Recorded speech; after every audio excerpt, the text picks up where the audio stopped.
नमस्कार। मैं डॉक्टर प्रदीप कुमार सिंघल, संस्कृति संज्ञान संस्था का मैं राष्ट्रीय अध्यक्ष हूँ। आज मैं एक बहुत ही महत्वपूर्ण विषय पर चर्चा करूँगा कि आज के समाज में रामचरितमानस का क्या महत्व है। जैसा कि आज आप सब जानते हैं कि भारतीय समाज में हमारी संस्कृति और धर्म में लोगों की आस्था दिन प्रतिदिन कम हो रही है।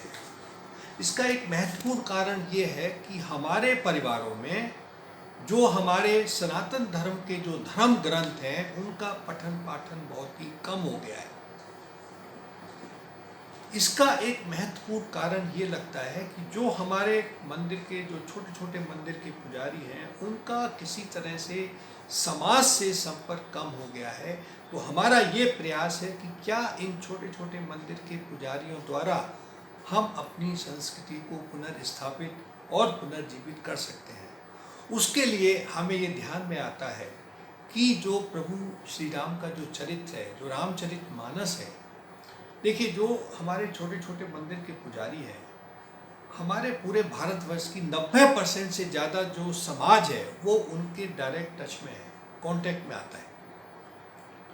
और जो भी मंदिर में आता है या वो पुजारी जो घर से कथा करा रहे हैं, जो भी कथा कराएगा या कुछ भी कराता है, वो आदमी कुछ ना कुछ संकट में होता है। तो अगर उस समय पुजारी उनको ये बताएं कि भाई आपको बहुत फायदा होगा, आपके कष्ट भी दूर होंगे, आपका विकास भी होगा, आपका मानसिक विकास भी होगा, अगर आप रामचरितमानस का आप सुबह उठ जाइए, नहा के 15, 20, 25 मिनट रामचरितमानस का पाठ कीजिए, उसके 10, 15, 20 श्लोक रोज पढ़िए, जोर जोर से पढ़िए, परिवार को साथ में बिठाकर पढ़िए, तो इसका क्या फायदा होगा ये मैं आपको थोड़ा सा संक्षिप्त में बताऊंगा।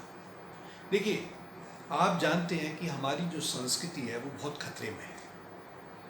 आप देख रहे हैं कि चारों तरफ भारतवर्ष में ले तो हिंदुओं की जनसंख्या कम हो रही है और कुछ ऐसी शक्तियां उभर रही हैं जो सनातन धर्म और संस्कृति को नष्ट करना चाहती हैं। अब आप देखिए, अगर प्रभु राम का आप उदाहरण लें तो प्रभु राम को वनवास हुआ, वो वन में गए, वन में उनके पास कुछ नहीं था, वहाँ पर माता सीता का अपहरण हुआ।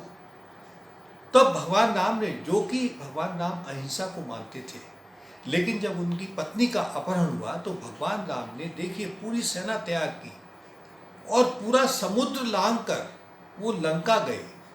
और लंका में जिस अधर्मी ने उनकी पत्नी का अपहरण किया था उसका पूरे परिवार, पूरे कुल समेत सबका नाश किया, वध किया।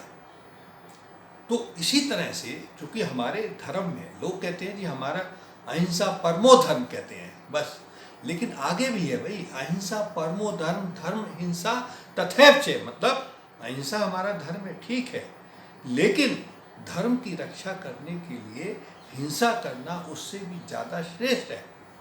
तो ये प्रभु राम की जो रामचरितमानस है उससे हमें ये राम के चरित्र से, भगवान राम के चरित्र से सीख मिलती है। इवन अगर अब हम गीता में भी देखें, गीता में भगवान कृष्ण ने अर्जुन को क्या उपदेश दिया कि ये जो सामने खड़े हुए हैं तेरे, ये सारे अधर्मी हैं, और अगर इनके साथ कोई अच्छा आदमी है, वो द्रोणाचार्य हो या भीष्म हो, और अगर वो इन अधर्मियों का साथ दे रहा है तो उनका भी तुम्हें नाश करना है।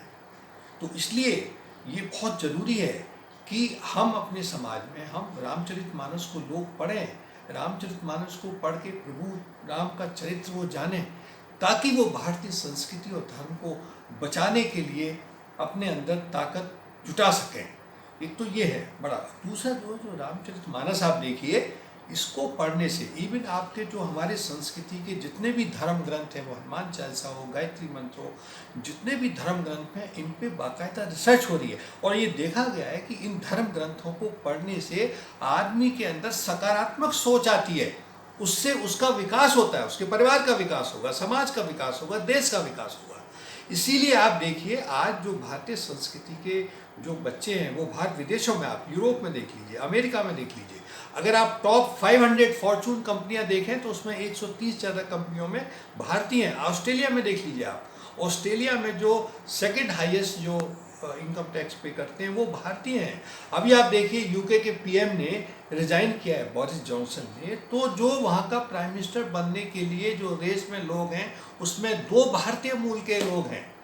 तो ये इसलिए है क्योंकि भारतीय संस्कृति बहुत श्रेष्ठ संस्कृति है और इसकी रक्षा करना हमारा परम धर्म है। और एक दूसरा मैं बताता हूँ कि जो भारतीय संस्कृति में मैंने रामचरितमानस का कहा, अगर हमारे पुजारी लोग रामचरितमानस लोगों को पढ़ने के लिए कहेंगे तो मैं आपको बिल्कुल ये बता सकता हूँ कि जिसने भी 5-6 महीने वो रामचरितमानस पढ़ लेगा तो उसका ना केवल हमारी संस्कृति में विश्वास बढ़ेगा वरन उन पुजारियों की भी वो ज़्यादा इज्जत करेगा, उनकी पुजारियों में भी उनकी आस्था होगी और इससे हमारे पुजारियों की जो धार्मिक स्थिति है, पुजारियों की जो आर्थिक स्थिति है वो बेहतर होगी, जिससे कि समाज एक बेहतर स्थिति में जाएगा। और आप देखिए कि रामचरितमानस पढ़ने से भारत दोबारा से विश्व गुरु बन जाएगा। अगर भारत में मैं आपको ये बताना चाहता हूँ कि अगर हमारे भारत के 60 से 70% भारतीय समाज पूरे भारतवर्ष का अगर रामचरितमानस का पाठ करने लगे तो भारत को विश्व गुरु बनने से कोई भी नहीं रोक सकता। धन्यवाद।